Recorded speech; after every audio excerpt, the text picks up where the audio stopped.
맛있고 즐거운 시사 이야기 맘스 시사 오늘 순서 시작하겠습니다. 오늘도 여전히 김엄마가 제 왼쪽에 오른쪽에 신민재 평론가 두 분 모셨습니다. 어서 오십시오. 예. 예. 아침마다 듣습니다 방송을. CBS 라디오. 아니 그 시간에요? 어디 가시는데요? 아니 뭐 아침에 일찍 나갈 때가 있어요. 왜냐면 내가 수도권에 사는데 네. 서울이 아니라 서울에 오전 9시부터 무슨 일이 있다 그러면은 틀림없이 7시 이전에 나가야 됩니다. 그렇게 빨리 어마어마한 교통체증이 또 눈앞에 기다리고 있기 그리고 때문에. 그 노선이 유난히 많이 막히죠. 그렇죠. 그래서 이제 이건 뭐 정말 일찍 나가지 않으면 안 되는데 특히 월요일 같은 경우는 대책이 없습니다. 하다 보면 이제 CBS를 듣는데 반가운 이현경의 그 목소리가 나옵니다. 여러분 아침 6시부터 6시 반까지 CBS 라디오 들으시면 우리 이현경의 거 나옵니다. 네. 예. 그래요. 그 저 이명희 아나운서 네. 하고 같이 하시고. 네 맞습니다. 예. 여초예요 완전히. 아니 두 분이 또 아주 베테랑 아나운서다 보니까 방송이 정말 그렇게 스무스하게 이어지는 그런 방송이 많지 않아요. 예. 어떤 날 게스트 분하고 다 같이 모였는데 남자분은 한 분밖에 안 계세요. PD분 남자분 그래요. 진행자분 여자분이시고 게스트도 다 여자인 날이 있어요. 변호사님도 여자이시고. 그렇죠. 예. 그래서 방송계가 여성이 많구나. 네, 사실은 옛날엔 말이죠. 진짜 어떤 시기였냐면 CBS 뉴스만 하더라도 낮 조감 뉴스 할 때 남성 아나운서가 한 20분 진행하고 나머지 10분은 딩동댕 하면 이제 그때부터 여성 아나운서. 맞아요. 요즘은 그런 게 어디 있습니까? 맞아요. 다 그냥 여성 아나운서가 진행하기도 하고 지금 뭐 TV 뉴스도 보면은 여성이 메인 앵커고 남성 그렇죠. 아나운서가 이제 말하자면 서브 앵커고 그런 일들도 많고 참 많이 바뀌었어요. 많이 바뀌었어요. 예전에는 그 새벽 시간에 여자 아나운서가 진행했으면 할아버지 전화하셨을 거예요.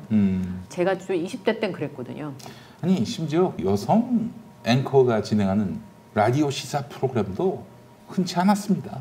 거의 없었죠. 네. 네, 경제 프로그램을 제외하고는 그나마 있는 게 경제 프로그램에 한해서는 여성 앵커가 있는 경우가 간혹 있었는데 생활 정보 이런 차원에서 그렇죠. 저널리즘을 다루는데 뭐 여자가 진행해? 이런 시대가 있었습니다. 실제로. 그러니까 굉장히 많이 달라졌다는 생각이 들어요. 저는 제가 입사할 때랑 지금이랑 좀 너무 굉장히 간극이 커서 물론 지금 후배들도 굉장히 힘들어하긴 하는데 그때 비하면 조금씩 많이 달라지고 있긴 여성 아나운서들 처우도 그만큼 개선됐는지 처우는 점점 나빠지고 있습니다. 점점 나빠지고 있어요. 그게 문제예요. 예전에 다 정규직 뽑았는데 그렇죠. 뭐 갈수록 여성들은 뭐 그냥 얼굴이 많이 나오는 것도 정말 중요하지만 얼굴만 많이 보여주고 뒤에서는 제대로 초우하지 않는 것도 진짜 큰 문제죠. 참 안타까운 게 요즘 뭐랄까 조금 방송을 이제 어느 정도 이제 카메라나 마이크의 공포가 사라지고 내용에 집중하면서 뭔가 자신의 논평을 펼 연륜쯤 되면은 그냥 그만해야 돼. 그게 결국엔 여성의 외모 때문이죠.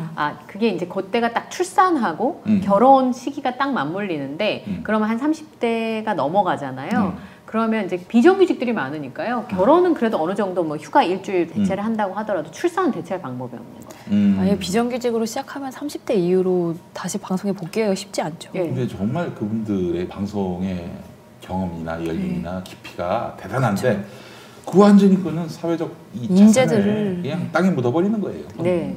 방법이 없어요. 그런 처우부터 시작해서 그런 게 개선이 되어야 진짜 오랫동안 실력 있는 그런 여성 진행자들을 만날 수 있지 않을까. 얼마 전에 박지훈 아나운서 방송한 걸 제가 봤는데 KBS의 박지훈 아나운서가 둘째를 낳고 보름 만에도 자기 복귀할 수 있다. 그럴 때는 불안하기 때문이거든요. 프리랜서들이. 근데 사실 아이 낳고 보름의 몸 상태를 한번 그때는 차가운 것도 마시면 안 된다. 뭐 이렇게들 얘기할 때임에도 불구하고 그런 부분들이 있죠. 그래서 사실은 이제 그런 부분들을 품앗이로 대신 해주면 어떨까 그 생각도 저는 사실 했었어요. 그러니까 제가 아이 가졌을 때 저희 후배가 결정되지 않았었거든요. 제가 출산 휴가가 있는 상황이 아니었고 저도 그때 비정규직이었기 때문에 저한테 이렇게 했어요. 선배, 제가 딱 보름 메우고 있을 테니까 오세요. 왜냐하면 자기가 아이를 가져서 메우고 있는 그 시간 동안 그걸 해줄 사람이 필요했다는 거예요. 그러니까 서로 프리랜서들끼리 그렇게 품앗이라도 해서 버텼으면 좋겠다. 이게 결국에는 제도적인 장치가 마련되지 않으면 선한 사람들이 착한 사람들이 개인적으로 계속 신세를 지는 식으로 서로 민폐가 되는 경우가 많죠. 그리고 착한 사람은 계속 그렇게 보조를 해주고 서로 민망하고 미안하고 이런 마음으로 계속 유지되고 있는 거예요. 제도적인 보완이 완전히 되어야. 뭐 어떻게 해야 됩니까? 그럴 때 제도적 보완을 어떻게 해야 돼요? 근데 비정규직으로 뽑는 것 자체가 문제 아닌가요? 6개월에 한 번씩 앵커들도 그렇게 뽑나요? 뭐 그렇지 않죠. 그러니까 출산휴가를 한 달로 서로 품앗이해서 메워준다고 하더라도 다음 계약이 5개월 뒤이기 때문에 5개월 뒤에 계약을 할 때 계약하고 싶지 않습니다 라고 하면 그냥 끝나는 문제이고요. 그나마 계약을 하는 데는 있지만 계약도 안 하고 그냥 서로 이심전심으로 그냥 일하는 경우도 굉장히 많기 때문에 쉽지 않습니다. 그래요. 언제 한번 저 방송가의 여성들의 그 어떤 처우나 이런 경력 단절 문제를 한번 좀 소상히 다뤄봤으면 좋겠어요. 최근에 아주 기가 막힌 결정이 나왔습니다. 방송 작가도 노동자다. 이거는 굉장히 새로운. 그쵸. 아니 근데 그동안 계속 그렇게 사람들은 생각해왔어요. 왜냐하면 직원들이 그 회사의 직원, 정규직 PD가 지시하는 거를 갖고 이행하는 거 아닙니까? 네, 맞습니다. 매일 나와가지고 상근하고 있고요. 그러면 그것만으로도 노동자성이 인정이 되는데 그것도 뭐 한두 해 합니까? 여러 해 동안 작가하시는 분들도 많이 계신데 그런 분들의 노동자성이 인정이 안 됐었어요. 지시는 내리지만 보호는 해주지 않는. 맞습니다. 말도 안 되는. 더 말이 안 되는 건 작가분들은 이제 프리랜서니까 이제 일이 종류가 여러 가지 돈을 많이 벌잖아요. 어떤 PD분은 그 작가님이 능력이 있지만 나보다 월급 많이 받는 걸 볼 수 없기 때문에 그 일을 주지 않겠다 이런 경우는 공개적으로 얘기한 경우 굉장히 많았어요. 그래요? 나보다 돈 많이 버는 작가를 볼 수 없어. 그런 사람에게는 항상 그 수준에 맞는 그런 방송 평가가 나옵니다. 청취율이 그렇게 나오고. 그런 인간들이 꼭 시청률 안 나오면은 작가 탓합니다. 그리고 MC 바꾸고요. 그런 식으로 방송하죠. 그렇죠. 아무튼 뭐 사실 방송 보시는 분들 중에 또 방송에 관심 많으신 분들이 많이 있으신데 실제로 사실 처우로 치면 굉장히 좀 열악한 직군 중에 하나죠. 일정 부분의 정규직들을 제외하고는. 그렇죠. 그것도 뭐 라디오도 그렇지만 TV의 그 작가, 조연출들 아니 새벽 4시에 카메라 들고 막 움직이는 거 보면은 저 사람들은 초인이 아닌가. 뭐 전날 그렇다고 뭐 무슨 일찍 퇴근하냐 그런 거 없어요. 않아요. 정규직은 일찍 퇴근하지. 그분들은 밤새 편집하고 새벽에 또 나가는. 뭐 그런 경우도 굉장히 많죠. 하여튼 뭐 김용민 TV가 이제 한 50만을 눈앞에 두고 있는데 앞으로 정말 제가 그런 마음은 안 가졌습니다. 그냥 김용민 TV는 개인 채널 정도 생각을 했는데 그게 아니라 대한방송이 한번 돼봐야 하지 않겠는가. 전 찬성입니다.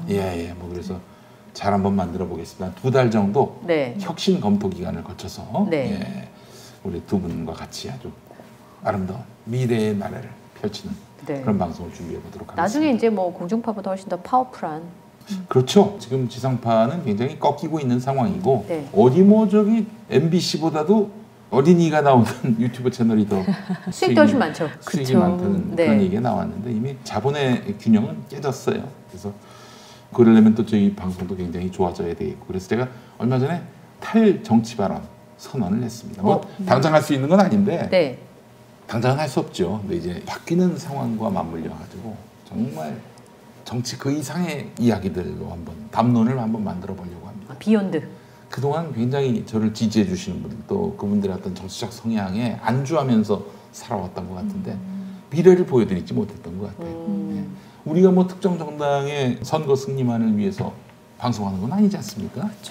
우리의 어떤 이상에 걸맞는다면은 그런 정치적 의사 표시를 노골적으로 뚜렷하게 할 수는 있겠지만은 그게 우리의 주목적이 돼서는 안 돼요. 그래서 미래지향적인 뭔가 새로운 미디어를 만드는데 제가 깃발을 한번 들어볼 생각입니다.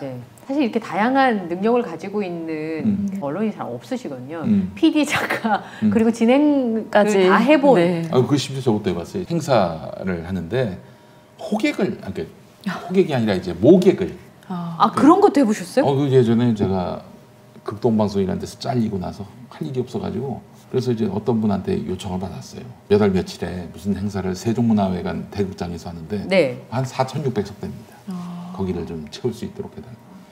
그래서 이제 고등학생 몇 명 데리고 곳곳에 다니면서 이제 뿌렸지 찌라시를. 그래. 전단지를요? 가득 채웠습니다.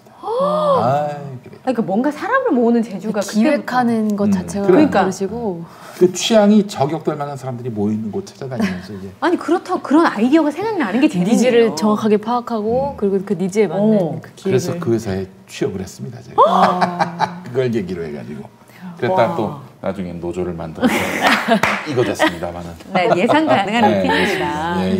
예. 제가 옆에서 뵙던 상황과 이렇게 같이 방송을 계속 하니까요. 새로운 모습을 되게 많이 보는 것 같아요. 감사합니다. 예. 양파남입니다. 까도 재밌는 얘기가 나오는. 네. 좋은 의미로 양파남. 좋은 걸로. 그럼요. 예. 전 대파가 요즘 좋습니다. 대파가 비쌉니다. 대파가 너무 비쌉니다. 예. 그럼 심어도 계속 자라고 잘라도 계속 나오시는 분으로. 대파남이에요? 네. 괜찮네. 잘라봐라 계속 대파남이라고 불러주세요. 네. 대파남 괜찮네요. 대파남으로. 맞아요. 그 뿌리만 고쳐 있으면 계속 나잖아요. 네. 그래요. 김용민 TV 혁신을 기대해 주시고 정말 멋있는 방송으로. 그래서 네, 진짜. 또 천사가 흠모할 만큼의 어떤 그런 훌륭한 제목들, 재원들이 모여서 좋은 방송 만드는 그런 구조를 만들도록 하겠습니다. 부상이 많아요. 예. 네. 아예 사실 4.7 선거를 딱 겪으면서 이런 생각이 들더라고요. 이게 도대체 어떻게 이런 결과가 나올 수 있는가. 잠시 멘붕이 오면서 정치 혐오가 막 물밀듯이 들어오는 거예요. 감정적으로. 그럼. 네. 이미 저는 이제 방송에서 경고를 했지 않습니까? 이거 안 하면 안 된다. 또 저거 안 하면 안 된다. 얘기를 했는데 뭐 정치권은 선거운동만 열심히 하면 된다. 이게 뭐예요? 고정 지지층만 잘 모아도 우리는 선거 이길 수 있다. 선거 이겼어 봐. 무슨 일이 벌어지나. 앞으로는 국민들 개무시하고 자기들의 개인기와 인기 거기에 연연하면서 정치를 할 것이고 그러다가 몰락하지요. 보궐선거에서 몰락한 게 차라리 나은 것이다. 그렇죠. 예. 근데 뭐 정치는 정치대로 그렇고 그럼요. 우리는 방송으로서 우리 시대의 그 화두들, 메시지들을 갖고 한번 가야 되겠다. 그런 와중에 이런 정치 세력이 집권하면 좋겠다라는 우리 나름의 어떤 그런 결론을 내렸다면 노골적으로 또 취재할 수도 있는 것이고. 네. 그렇죠.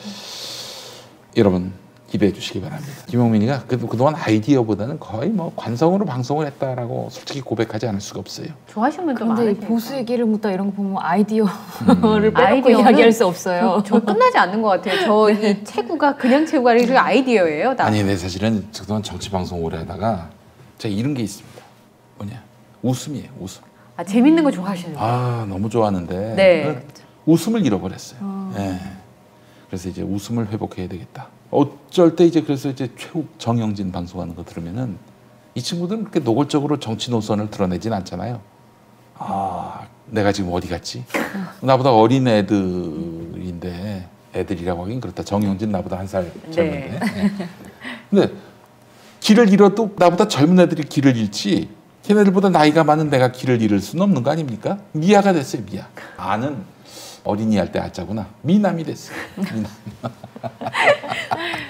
예, 하여튼 뭐 여러분 기대해 주시기 바라겠습니다. 네. 광고할까요? 네, 광고로 가시죠. 자, 오늘 여러분 골드 키위로 모시겠습니다. 골드 색깔이 키위. 영롱합니다. 골든 키위가 맞지 않나요? 골드 키위가 맞나? 골드 키위가 맞는 거예요. 골드 키위가 알겠습니다. 골든 키위는 그린 키위보다 훨씬 달달하고 맛있지 않습니까? 그렇죠, 달달하죠. 확실히 비싸요. 네, 확실히 비싸죠. 제일 중요한 게 그겁니다. 네.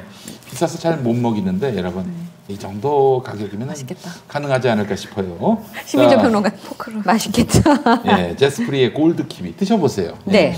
뉴질랜드 프리미엄 키위 브랜드인 제스프리의 골드 키위. 제스프리 아시죠? 제스프리를 모른다면 먹은 키위도 모르는 거예요.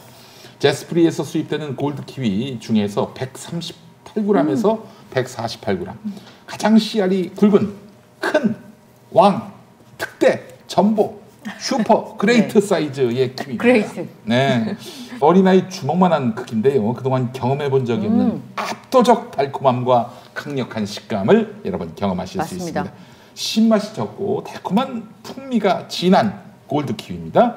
그린 키위는 사실 달콤함보다는 새콤함이 강한데 골드 키위는 새콤함보다는 달콤함이 강력합니다. 달콤함을 원하는 분들께 강력하게 추천합니다.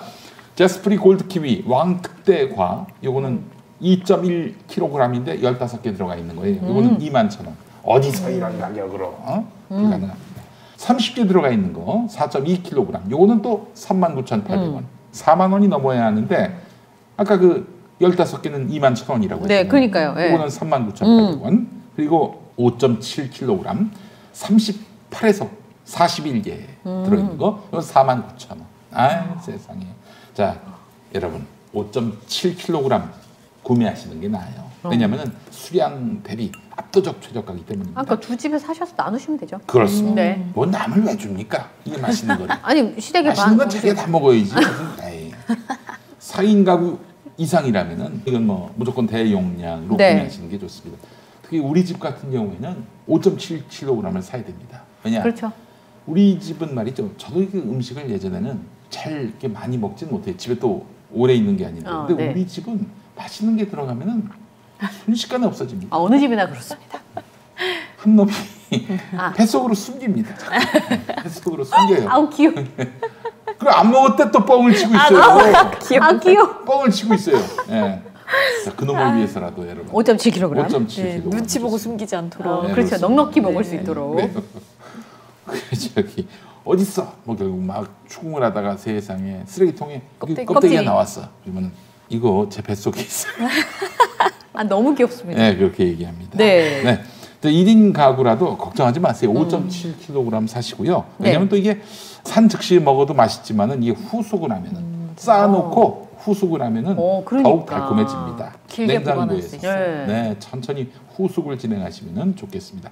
만져봐서 살짝 말랑해졌을 때 맞아요. 드시는 그때 게 먹어야 제일 맛있어요. 좋습니다. 네, 자 김용민 닷컴에서 최상급의 제스프리 골드 키위를 압도적 최저가에 만나보시기 바라겠습니다. 네, 그래요. 너무 맛있어요. 네. 어떻게 참고 다 읽으셨네요. 절반을 먹었어요. 오. 아이고. 너무 맛있죠. 야, 이런 키위라면은 키위 뭐 1000개도 먹을 수 있을 것 같아. 마음 같아서 앉아서 한 쌍전 누가 깎아주면. 애기한테 그렇게 좋대요. 하루에 한 개씩 먹으면 감기를 안 걸린다고. 진짜? 네, 비타민이 많으니까. 근데 비싸가지고 골드 키위가. 그죠. 맞아요. 근데 애들은 너무 잘 알아요. 키위 고르라 그러면 파란색 안 고르고 다. 네. 그린 키위는 왜 이렇게 쉽니까? 아유, 잘 사야 돼요. 못 먹겠던데. 근데 또 신 거 좋아하는 사람도 있어요. 있어요. 대단한 사람들입니다. 유연하신 분들. 어? 유연하신 분들. 신 거 좋아하시는. 너무 맛있네요. 야, 여러분 제스프리 골드 키위 이 가격에 어디서 살 수가 없어요. 그러니까요. 네. 많이 구매해 주시기 바랍니다. 네. 예전에 제가 한번 광고 기획을 한번 좀 관여할 일이 있었는데 안 됐어요 결국에는. 네. 아이디어가 예수님이 샴푸 광고로. 그치 이런 걸 한번 했었어. 긴 머리 예수님. 그래서 머릿결이 비단 같은 예수님. 그리고 나중에 이제 CM송은 사셨네 예수 다시 사셨네 이 샴푸를 다시 재구매한 예수님을 그렇지 않아도 보수 개신교계에서 사탄적인 존재로 지금 악명 이단화적 존재인데 예수님 재구매로 그렇지. 전 좋았을 것 같은데 왠지 그렇죠. 네. 샴푸는 노이즈 마케팅으로 대박이 났을 것 같습니다. 그렇죠. 대박이 났지. 아니 그 사실은 TV에 나갈 CF는 아니고 노래로 유튜브로. 유튜브로. 예. 그 진짜 말씀하신 대로 그 어떤 노이즈 마케팅 차원이었었는데 네. 인터넷에서 또 이게 반영이 안 됐습니다. 그러나 김용민 TV, 혁신된 김용민 TV에서는 한번 시도를 해볼 생각입니다. 샴푸 광고 봤습니다. 예. 네. 이단화적. 그렇잖아요. 아니 이게 예수님을 이렇게 비하하는 겁니까? 보독하는 겁니까? 예수님이 머릿결이 상상력이죠. 네. 아니 저 가깝게 느껴져서 좋을 것 같다는 생각이 좀 들었거든요. 예전에 어떤 분이 그러시더라고요. 교회 가면 하지 마라만 너무 많이 배운다고. 네. 가까이 있다는 느낌을 못 받고 하지 마라만 너무 많이 한다. 금기를 많이. 계속 하지 마. 떠들지 마. 조용히 해. 계속 혼나고 오는 느낌이 든다고. 네. 심지어 뭐 예전에는 중세 때는 뭐 심지어 부부 사이에 언제는 금욕을 지켜야 된다. 언제는 이런 체위는 안 된다. 뭐 이런 것까지 있었어요. 이 금기가. 그럼 벌칙이 뭐냐? 그럼 몇 달 동안 빵하고 물만 먹는. 아니 근데 그거 어떻게 적발하지? 그건 아직 미스테리입니다. 그거 어떻게 적발해 그걸? 아직까지 거기까지 못 찾으셨군요. 그러니까 이제 뭐 말하자면은 계속 죄의식을 심어줘야 교회에 의존하게 되는 거지. 헌금도 많이 내고. 그렇죠. 네, 일종의 이런 게 가스라이팅, 그루밍이라 할 수 있겠습니다. 네. 이런 거 하는 교회는 다 사자들. 아직도 그 중세교회 같은 교회가 많아요. 불안감을 주고 두려움을 주는 네. 사랑이 아니라. 네. 그래서 저는 안 죽기 위해 애를 쓰고 있습니다. 죽으면 또 얼마나 많은 예화에서 김용민이가 거론되겠습니까? 교회를 핍박하다가 적골났다. 이런 얘기 나올 거 아니겠어요? 오래오래 사시다가 아주 됩니다. 아름답게 네. 백발 되실 때까지. 네, 그렇습니다. 장혁으로. 예. 그래서 최장수 사망자가 돼야. 그러면 이제 또 욕을 많이 먹어서 오래 살았다. 옛말을 찍어내는 74살의 현역이라 너무 멋있으시더라고요. 네, 어쨌든 방송하시는 분들한테는 새로운 지평이 아닌가. 누가? 윤여정 선생님이 그렇죠. 74세신 저희 아버지보다 나이 많으시거든요. 근데 현역이신 거예요. 그럼. 네, 그게 너무 멋있어 보이더라고요. 아마 방송하는 사람들은 물론 연기하시는 분들도 그렇겠지만 아니 나는 누구보다도 참 존경하는 방송인이 임성훈 선생. 맞아요. 그분 나이가 70이 넘었어요. 그렇게 안 보이신데 그죠? 전혀 그렇게 안 보이죠. 동안이시구나. 멋있으십니다. 1980년에 그 곽규석 씨라고 코미디언 그분하고 이제 같이 그 아 정말요? 예전에 저거 했었어요. 쇼쇼쇼 하는데 그때 보조 MC 뵀었는데 이미 70년대부터 TBC에서 대학가요제 비슷한 거 하셨고 아 근데 그분이 지금도 하시지 않습니까? 네 맞아요. 세상에 이러니 네. 그런 방송이 참 너무 멋있습니다. 예. 항상성이죠, 항상성. 또 송혜 선생도 그렇고 전설입니다, 전설. 근데 그런 분들은 자신들만의 성이 있고 자신들만의 색깔이 있잖아요. 그런 분 참 부러웠던 것 같아요. 그런 분들 특징을 보면은 시간 약속을 아주 칼입니다. 칼같이 지킵니다. 네. 얄짤없이. 오래 가시는 분들은 다 이유가 있죠. 네. 기본적인 신뢰 관계에서. 그럼요. 신뢰 그렇게 오래 아주 하시는 기초 중에 때문에. 기초인데 배한성 선생이라고 성우. 네. 그 양반 같은 경우에는 집이 서울에 있는데도 이튿날 서울에 눈이 온다 그러면은 KBS에서 아침 방송을 할 때였는데 여의도 KBS 앞에 여관에서 자요. 맞아요. 임성훈 선생님도 그런 혹시라도 아침에 늦을까봐 네. 혹시 그런 날이 있으면 미리 가서 주무시고. 야 그런 거 보면서 이제 전현무 씨 생각하니까 예전에 전현무 씨하고 새벽에 방송을 많이 같이 했었어요. 아 그러셨어요? 네, 그래서 이제 그때 KBS 아나운서로 들어왔잖아요. 아 네. 원래 YTN 앵커 하다가 네. 그 전엔 조선일보 기자로 아 그랬어요? 합격을 했어. 합격을 했다 이제 그러다 YTN 앵커도 되면서 조선일보 기자 때려치고 YTN에 갔다니까. 아마 조선일보는 엄청난 충격이었을 거예요. 맞아요. 네. 그랬어요. 난리 났을 거예요. 조선일보를 까. 그래서 조선일보에서 아마 우리가 방송을 해야 되겠다. 이 신문으로는 미래가 없다. 인재들이 이렇게 YTN 앵커라고 하면은 자기들이 봤을 때 조선일보 기자가 훨씬 더 대단해 소셜 보이는데. 포지션이 높은 계급인데 그걸 조선일보 기자를 버리고 방송 그러니까 일종의 약간 낮춰보는 그렇지. 방송 쪽으로 갔다는 건 이해를 못할 거예요. 왜 그 KBS 오니까 또 KBS에서는 또 지방 돌기하고 그렇잖아요. KBS는 이제 기본 입사를 하면은 뭐 한 몇 년 동안은 지방을 근무해야 되니까. 예. 대구에 있었거든. 전현무 씨가.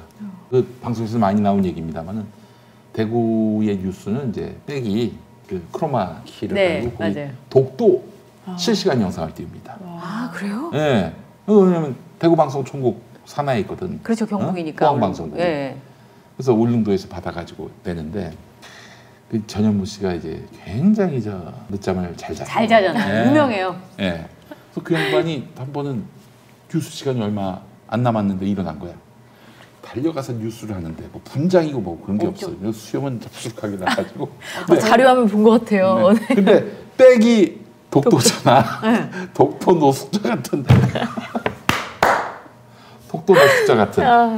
그랬겠네요. 예. 네. 그 전에 그리고 5시 10분 새벽 5시 10분에 머리 KBS 막 일라디오 이렇게 할 때 눌리고. 제가 첫 게스트였거든. 난 이미 와 있었지. 안 오는 거야. 그러다가 프로그램 시그널이 나오면서 이제 들어왔어요. 전현무가 들어왔어요. 기사회 생을 한 거지. 근데 이제 아무렇지도 않은 듯 방송을 하는 거지. 전현무가 그런 적이 한 몇 번 있었는데 어느 날은 박지윤 아나운서 네. 남편 최동석 아나운서 그 양반이 와 있더라고. 네. 아마 이건 틀림없이 전현무가 늦어가지고 부탁을 한 것이다. 네. 그래서 이제 뭐 하여간 그 양반이 종종 와서 방송을 했고 그 여의도 근처 사나 봐. 네. 근데 여의도에 근처에 살면서 지각하는. 그렇지. 한결같은 캐릭터시고. 네. 그런 일이 전현무 씨. 아침 방송이 제일 힘들었어요. 이런 얘기 하더라고. 네. 그러니까 아침 방송을 MBC에서 또 라디오를 했는데 종종 지각을 해가지고 전 국민이 다 지각한 걸 알게 되는. 네, 아유 뭐 정말 전현무 씨는. 근데 또 방송을 또 하면은 아주 잘하니까. 너무 잘하니까. 지각이 상수됩니다만은 과거에는 시간 지키는 게 그건 뭐 방송인의 의무이자 거의 절대적 철칙이었지. 하여튼 뭐 아침 방송은 상당히 많은 사고를 냅니다. 그럼요. 예전에 저 누구야 그 정지영 아나운서. 네. SBS에서. 네. 늦잠을 잤어. 6시 방송 시작인데 5시 40분에 일어난 거야. 차라리 6시 넘어버리면 그냥 포기를 하는데 5시 40분에 일어나면 진짜 갈등 때려요. 그 진짜 그 타이틀 들어갈 때 이제 들어간 거야. 근데 이제 그때 완전히 민낯으로 이제 방송했다가 무슨 꼭지 하나 나갔다 뉴스를 간다든지 날씨를 간다든지 그러면 그때마다 이제 화장이 하나씩 늘어나는 거예요. 저도 해봤어요. 그래도 방송이 나가면 야단 맞고 끝나지만 그렇지. 방송이 못 나가면 이제 그 다음부터는 이제 징계 절차가 기다리고 있으니까. 네, 그렇죠. 맞아요. 하나만 더 아침 방송 얘기. 예전에 제가 속초에 살았을 때였는데 그때 이제 지역 방송을 쭉 보는데 놀란 적이 있었어요. 뭐 지역 방송인데 뉴스 앵커가 딱 이렇게 뉴스를 진행하는데 점점 카메라가 줌인이 되는 거야. 줌인. 졸았나? 졸았어. 카메라 감독이 줌 누르면서 이러고 찍은 거야. 와. 그래서 결국 이렇게. 정말이에요? 그럼. 그렇게. 우와. 아니 이제 이렇게 되진 않았고. 여기까지. 왜냐면 이게 벽걸이가 있으니까. 네, 맞아요. 팝업이 있으니까 이렇게 나왔나 그랬을 거야 아마. 예전에 실신한 아나운서도 있었어요. 실신? 네. 방송 중에? 방송 중에 그냥 그대로 기절을 했는데 여자 아나운서가 이유는 다이어트 때문이었어요. 아이고. 네, 그러니까 다이어트 때문에 이제 기절을 해가지고 방송 중에 이렇게 실신하는 경우도 있었고 제일 유명한 건 그 파리 사건. 파리. 네. 그건 지금도 많이 보시더라고요. 네. 지금 봐도 웃겨요. 지금 봐도 웃겨요. 나라의 경제를 얘기하는 레전드가 몇 개 있죠. 네, 맞습니다. 우리 선배 하나는 뉴스 하다가 코피가 이렇게 흐르는데 뭐 이 하나 흐르더니 여기도 또 쌍코피가 나온 거야. 그것도 나온 것 같은데. 진짜요? 네, 아니 그는 이제 라디오. 아니 TV에서도 있었지. 네. 정용석 형님이라고. 정말요? 네. 어떻게 그걸? 근데 이제 뉴스를 읽는데 말이지. 라디오 뉴스를 이제 대본을 보고 하잖아요. 근데 뚝뚝 떨어지면서 원고를 가려버렸네? 그게 문제였구나. 커피 난 건 어떻게 방송이 안 나가니까 라디오는. 네. 그러다가 보니까 다음 페이지에 뭐 여당이 무슨 정책을 폈는데 이에 대해서 야당의 암흑의 대변인 하고 다음 페이지야. 다음 페이지인데 더 이상 읽을 수가 없는 상황까지 온 거예요. 그래서 어떡해. 야당은 나쁘다고 말했습니다.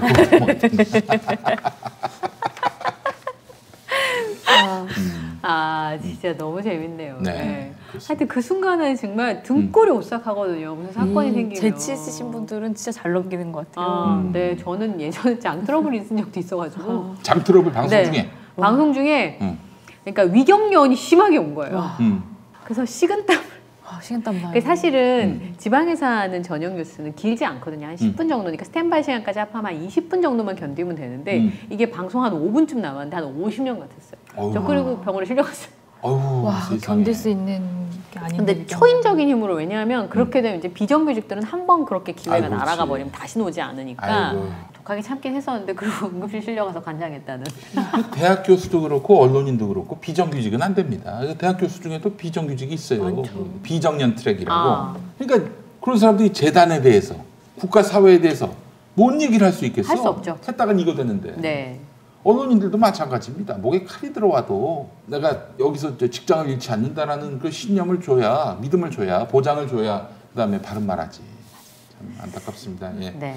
오늘 방송의 에피소드를 상당히 많이 봤더라고. 너무 재밌어서. 그래. 아니, 너무 회심의 미소를 지으셔가지고 안 되겠습니다. 오늘 저 아까 졸다 주무신 게 너무 웃겼어요. 주말쯤이. 네.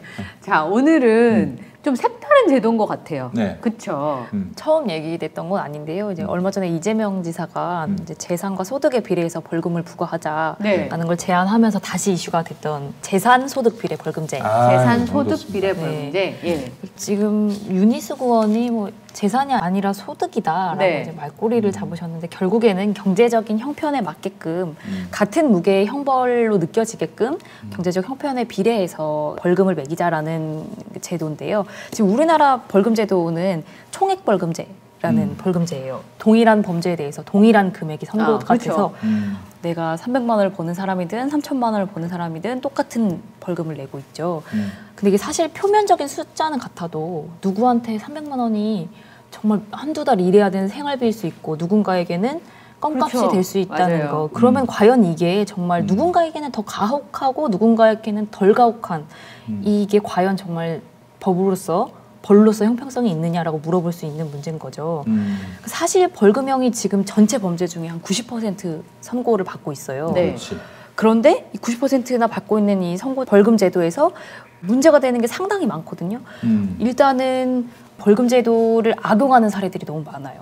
먼저 우리가 황제 노역이라고 들어보셨죠? 그렇지. 2010년에 허재호 전 대주그룹 회장 유명하죠. 이분이 이 황제 노역의 이 대명사인데 그렇죠. 수백억 원을 탈세하고 횡령한 혐의로 징역 2년 6개월, 집행유예 4년, 그리고 벌금 254억 원을 선고받았는데 네. 당시 재판부가 뭐라고 보탰냐면 허 씨에게 벌금을 낼 수 없으면 49일간 노역을 해라라고 했어요. 이 회장이 집행유예 기간 4년 끝나고 나서 벌금을 내야 될 때가 되니까 벌금 낼 돈이 없다라고 버티면서 49일만 노역을 살았어요. 그러면서 네. 254억 원을 까준 거죠. 그러니까 그냥 탕감해준 50일 거는 동안 감옥에 네. 있다는 이유만으로. 그 일당 이게 계산해 보면 5억 2천만 원 정도가 돼요. 하루에? 예. 하루에 5억 2천만 원짜리 노역을 살고 그 벌금을 그냥 안 내고 만 거예요. 그러니까 이런 황제 노역의 사례뿐만 아니라 아까 말했던 것처럼 제대로 이게 형벌로서 의미가 있는가를 물어볼 수 있는 게 200만 원 벌금을 선고받은 사람인데 이분은 운전기사를 상습 폭행해서 현대 정일선 사장인가요? 300만 원 선고를 받았어요. 네. 근데 이분에게 이 300만 원이 과연 정말 사람을 뭐 무슨 폭행한 벌금이에요. 그게 벌금으로서 제대로 역할을 하고 있지 못하거든요. 그래서 아주 오래전부터 총액벌금제가 아니라 일수벌금제도가 필요하다라고 주장하셨던 분들이 많아요. 그러니까 우리가 지금 200만 원이라고 선고되는 거를 돈이 아니라 날수로 선고하는 거죠. 벌금 20일, 벌금 30일 이런 식으로. 그러면 이제 이 날수에다가 이 사람의 일당을 곱하는 거예요. 나는 일당이 10만 원이면 20일을 받았을 때 200만 원이고 일당이 100만 원인 사람은 20일을 받았을 때 2천만 원을 내는 이런 식으로 이제 벌금을 산출하는 일수형 벌금 제도를 도입해야 된다는 목소리가 많이 나오고 있어요. 실제로 이게 독일과 프랑스에서 그리고 또 스페인, 핀란드를 비롯해서 아주 많은 국가에서 시행을 하고 있고요. 미국도 일부 주에서 시행을 하고 있어요. 그래서 아주 유명한 사례 중에 하나가 노키아, 핸드폰 만들던 노키아 부사장이 과속으로 50km 밟는 데서 70km인가 밟았는데 1억 8천만 원을 과태료로 냈어요. 과속 과태료로. 그럼 절대 과속하지 말아야겠다 그 생각이 들어요. 네, 스위스에서는 한 부자가 과속을 했는데 3억 3천만 원을 선고받은 경우도 있다고 합니다. 근데 그 사회에서는 그걸 받아들인다는 거잖아요. 네, 그렇죠. 이렇게 해야 제대로 징벌이 되고 제대로 누군가에게는 덜 가혹하거나 더 가혹한 이런 벌로 집행이 되지 않는다라고 생각하는 사람이 많다는 거죠. 반대하는 목소리는 좀 궁핍해요, 사실. 저 사람이 얼마를 버는지 정확하게 우리가 알 수 없지 않느냐라는 의견이 가장 많이 있고 동등한 행위에 대해서 뭐 같은 처벌을 해야 된다. 같은 처벌이 아니다라는데 실질적으로 형평성의 문제를 봤을 때 누군가는 300만 원이 하루 일당도 안 되고 누군가는 300만 원이 아주 오랫동안 벌어야 되는 돈이라면 이거는 실질적인 형벌로서 같은 의미가 아니라고. 아니 람보르기니하고 용달차하고 같은 벌금은 안 되잖아요.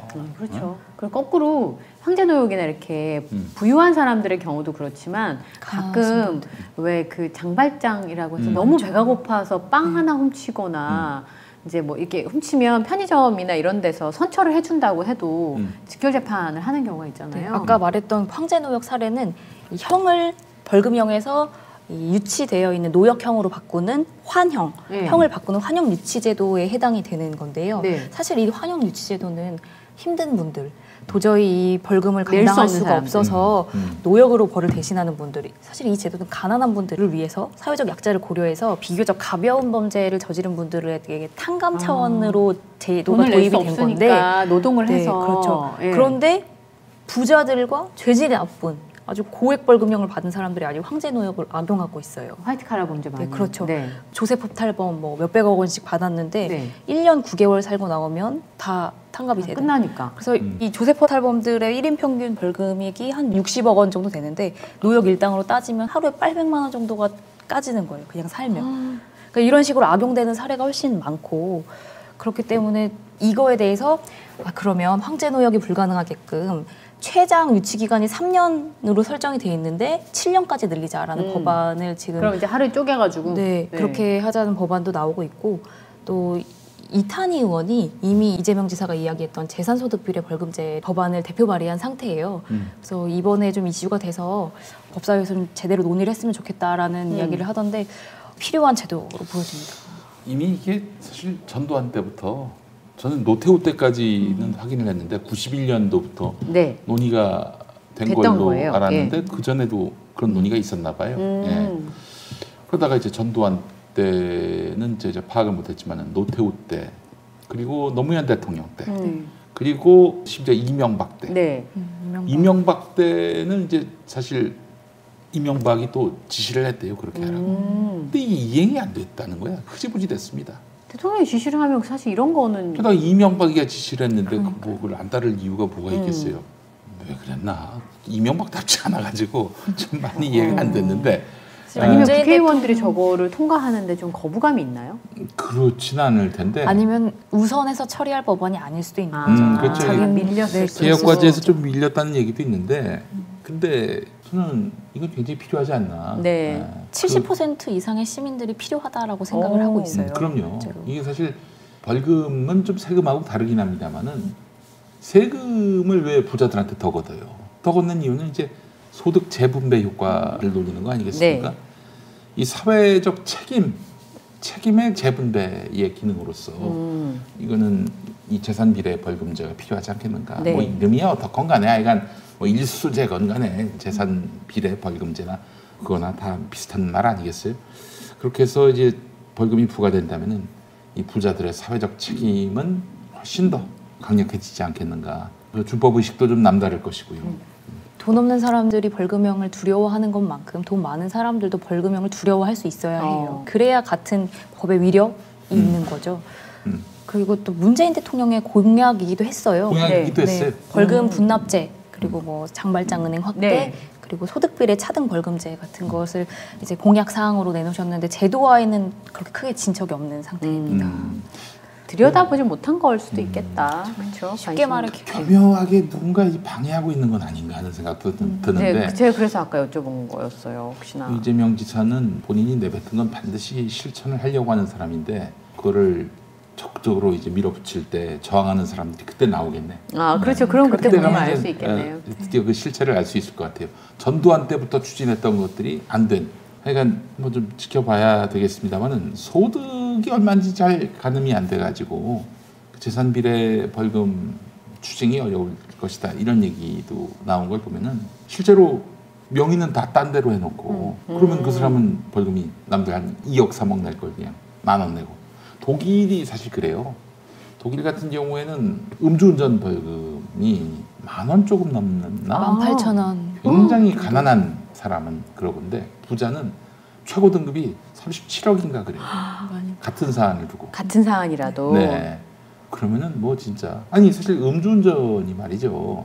부자들의 음주운전이 훨씬 더 무섭지 않습니까? 서민들은 음주운전 전력 있는 사람이 차를 몰고 다녀봐봐요. 그래서 면허 정지가 된 사람이 차를 몰고 다녀봐 얼마나 벌벌 떱니까? 네, 이제 면허 정지당한 사람의 경우에 300만 원까지 과태료를 물 수 있는데요. 미리 운전을 안 해서는 먹고 살 수 없는 사람들이 걸리는 경우에 300만 원 내지 못해서 노약을 사는 경우도 있고 이 노약을 살다가 사망한 사건도 있었어요. 그러면서 이제 이슈가 한번 됐었는데 누군가에게 300만 원은 그냥 껌값이기도 하고 그럼 실제로 이 300만 원은 누군가한테는 징역형이 되기도 하는 거예요. 그렇죠. 노역을 살 수밖에 없는 사람은. 그런 의미에서 생각해 본다면 절대 공평하지 않죠. 네. 그러니까 말씀하신 것처럼 아까 황제노역만 집중되어 있을 수 있는데 지금 말씀하신 것처럼 너무 어려운 사람들한테 누군가에게는 껌값인 돈인데 굉장히 많은 어쩌면 징역이 되는 직업을 잃을 수도 있는 그런 상황이라는 형평성의 문제는 좀 들여다봐야 되지 않을까. 그 벌금을 아까처럼 악용해서 안 내는 사람들이 아니라 내지 못하는 형편에 있는 사람들에게 사실상 징역형이나 다름없는 노역 말고 이제 사회봉사나 다른 형태의 어떤 교정의 기회를 주는 것도 논의가 돼봐야 된다라는. 벌금을 통해서 그건 세금 수입이라고 하진 않겠죠. 네. 뭐 국고로 들어가는 거 아닙니까? 그렇죠. 그걸로 기본소득을 하면 얼마나 좋을까. 범죄를 권장하는 사회가 되면 안 되겠습니다만. 법을 두려워하는 마음을 돈이 있든 없든 똑같이 가져야 돼요. 그러니까 아까 뭐 속도 위반했는데 3억. 네. 우리에게 비슷한 가치를 비슷한 두려움을 갖게 하는데. 야, 이재용이 만약에 그렇게 하다 걸려가지고 미술품으로 내겠다 그러면 어떡합니까? 미술품으로. 그러니까요. 미술품으로 낸다고. 현물로 내겠다. 네, 이번 주에 뭐 발표한다 그러잖아요.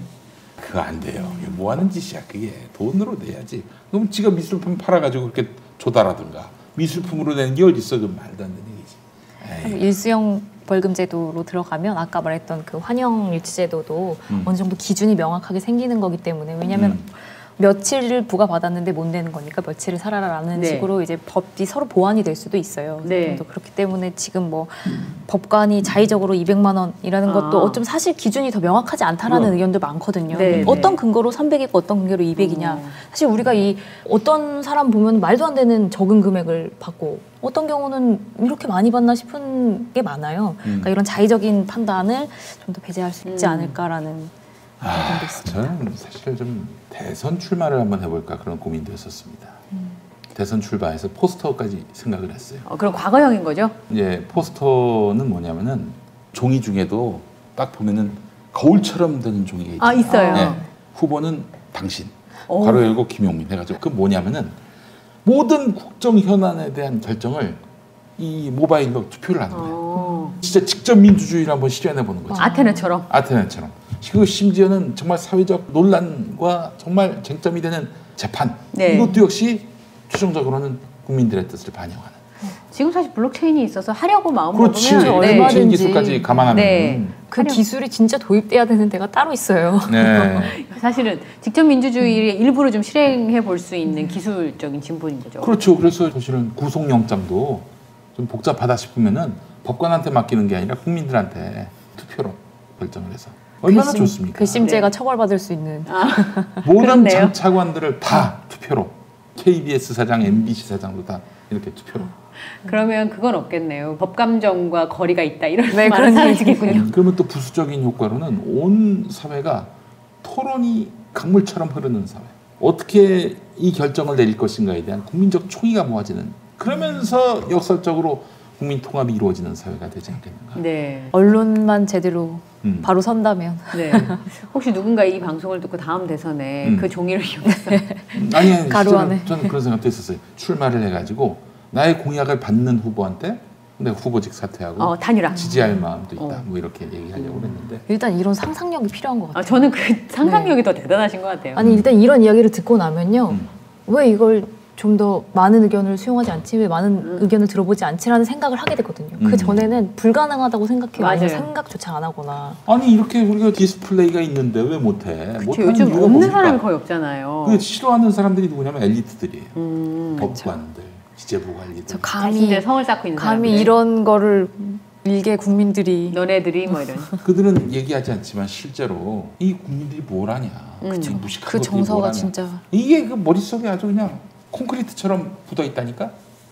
그래서 어떤 헌법학자는 국민들 말이야 1인 1표 하니까 이 민주주의의 폐해가 심각하다. 나 같은 사람한테는 한 10표 줘야 된다. 이딴 개소리나 하고 말이죠. 헌법학자께서. 네, 그렇죠. 정동섭이라고 얘기하면 안 되죠. 그래요. 그런 얘기는 이제 하지 않겠습니다. 서울대학교 그 법학과 새누리당 의원도 했던 정동섭. 하여튼 뭐 그렇습니다. 그런 좀 상상력이 근데 상상력에서 멈추면 안 되죠. 누군가 그걸 한번 좀 실현해봤으면 좋겠는데. 이제 요구가 나오기 시작할 거예요. 이런 제언들이 계속 생각에는 아마 국민참여재판도 이런 방식으로 해보자는 얘기가 나올 것 같아요. 국민참여재판을 그렇게 배심원 결정하지 말고 전 국민에게 물어보라고. 그럼 누가 그 결정에 대해서 반기를 들겠어요. 저는 다음 대통령이 누가 되시든 간에 여하간 이런 아이디어를 한번 그래서 온라인으로 인증만 하면은 실명 인증만 하면은 누구나 투표 참여할 수 있고 올 거예요. 이런 시대가 분명히 지금은 아니, 말도 안 된다고 하겠지만 기본소득도 그 아직 상상의 영역이었거든요. 불과 몇 년 전만 해도. 그럼요. 될 거예요. 이런 시대가 올 겁니다. 내가 대통령을 해야 될 것 같아. 자, 그럼 출마 선언으로. 그럼 방송은 어떻게 하시고요? 방송 고민이네.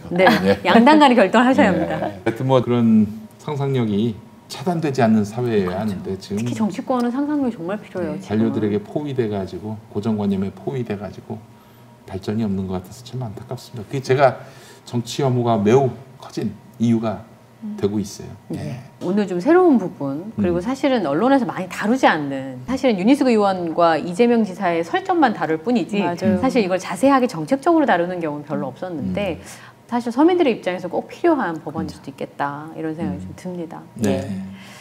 자, 2부에서는 미리 얘기를 좀 말씀을 드리면 사실 20대들의 마음을 모르겠다.